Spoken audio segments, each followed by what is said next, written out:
Bonjour à tous, c'est l'exposé et aujourd'hui je vais vous présenter la Vénus de Milo. La Vénus de Milo est une sculpture en marbre, comme nous pouvons le voir. Si vous devez présenter cet exposé à votre classe, n'hésitez pas à y rajouter quelques informations nécessaires car l'exposé que je vais vous présenter est bref et rapide. Commençons. Comme je vous l'ai dit, la Vénus de Milo est une sculpture en marbre. Nous allons voir en premier lieu comment a été découverte la Vénus de Milo. La Vénus de Milo, donc cette statue, a été découverte le 8 avril 1820 à Milos. Milos, qui est une ville en Grèce que nous pouvons retrouver ici sur la carte. Elle a été retrouvée par un paysan nommé Yorgos Kentrotas, qui était en train de chercher à ce moment-là de la pierre pour bâtir un mur autour de son champ. Il était accompagné à ce moment-là d'un de ses élèves qui était avec lui et qui était passionné par l'archéologie. Donc Yorgos Kentrotas, qui marchait, et d'un coup, qui a vu du marbre. Il s'est alors interrogé.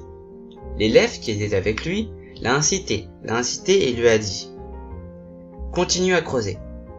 Alors, Yorgos Kentrotas a creusé sans relâche, jusqu'à atteindre la Vénus de Milo. La Vénus de Milo n'était pas seule. Elle a été retrouvée avec de nombreux fragments. Elle a été retrouvée avec 2 piliers, avec 2 socles, dont un socle qui était cassé. Elle a été retrouvée avec de nombreux fragments de bras et une main portant une grenade. Ces fragments de bras, cette main, ces socles, étaient sûrement sur la Vénus de Milo, mais on n'en est pas certain.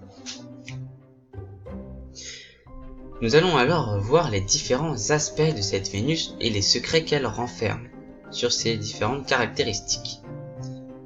Dès qu'on a sorti la Vénus de Milo, on a vu que c'était une statue très grande car elle mesurait 2,02 m. On a également vu que c'était une femme.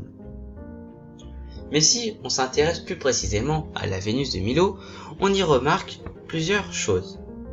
La première chose, c'est qu'elle est en appui sur la jambe droite, car sa jambe droite est tendue et que sa jambe gauche est pliée. On a son pied gauche qui a disparu. On a également ses bras qui ont disparu, mais ses bras ont une particularité, car elle a que la moitié de son bras droit qui a disparu et son bras gauche entier qui a disparu.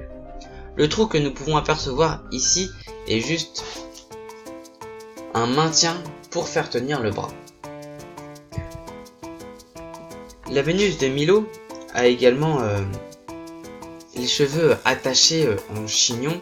Donc comme on peut le voir sur son profil, c'était une femme assez noble, assez belle comme on pourrait le dire. Elle a la tête légèrement inclinée. Donc sa tête inclinée va leur faire penser à comme si cette femme était naturelle. Elle pose devant un artiste, donc l'artiste que nous allons voir plus tard. On a également un drapé qui est mis sur la partie inférieure de son corps. Or, la partie supérieure de son corps est nue. Cette partie inférieure qui est recouverte par un drapé, le drapé est très réaliste et fait très minutieusement, comme ses cheveux qui ont été faits en chignon. C'est les 2 parties très minutieuses de cette Vénus, les cheveux et le drapé. Nous allons alors maintenant nous intéresser à qui est le sculpteur. Qui est la Vénus de Milo? Quand a-t-elle été sculptée? Nous allons voir en premier lieu quand la Vénus de Milo a été sculptée. D'après les scientifiques, la statue a été faite vers 120 avant Jésus-Christ. Elle pourrait être plusieurs personnes. C'est pour cela qu'elle se rapproche le plus de ces 2 déesses. La première déesse, Aphrodite qui est la déesse de l'amour, ou bien Amphitrite qui est la déesse de la mer.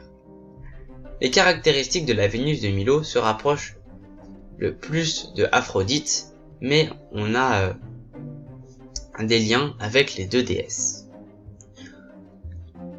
Quant au sculpteur, on ne sait pas qui est vraiment le sculpteur, car il est anonyme. Il n'a pas laissé son nom sur la Vénus de Milo, et nous ne savons pas qui c'est. On sait juste que c'était une personne, logiquement. Donc on constate alors que c'est une statue en art grec antique, c'est-à-dire entre le 5e et le 1er siècle avant Jésus-Christ. Donc voilà, l'exposé sur cette Vénus de Milo est terminé. Si vous avez quelconque question sur la Vénus de Milo, n'hésitez pas à me les mettre en commentaire, j'y répondrai.